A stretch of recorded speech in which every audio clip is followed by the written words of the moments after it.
কালিয়াগঞ্জের Manmohan school Bastala মোড়ের কাছে একটি পুকুর ভরাটের চেষ্টার অভিযোগ উঠল। মনমোহন গার্লস স্কুলের কাছে ৯ নম্বর ওয়ার্ডে বিধায়ক সৌমেন রায়ের ভাড়া বাড়ির ঠিক পেছনের মহল্লার একটি পুকুর আছে।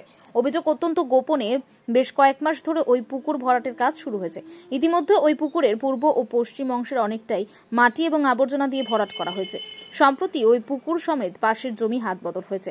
হাত বদলের পরেই কৌশলে পুকুর ভরাটের চেষ্টা শুরু হয়েছে বলে অভিযোগ। এই ঘটনা নজরে আনা হলে পুরপ্রধান রামনিবাস সাহা বলেন, এতদিন ধরে পুকুর ভরাটের চেষ্টা চলছে, কিন্তু তার কাছে কেউ অভিযোগ জানায়নি। আপনাদের কাছে এই ঘটনা জানলাম। পুকুর ভরাট বন্ধে কঠোর পদক্ষেপ গ্রহণ করা হবে। বিএলআরও এবং আইসি সাহেবের সঙ্গে কথা বলবো। দরকারে আমি নিজেই পদক্ষেপ নেব। শহরের মধ্যে কোনোভাবেই পুকুর ভরাট করতে দেব না। দীর্ঘদিন ধরে অভিযোগ চলছে, কিন্তু আমার কানে আজ অব্দি আসেনি।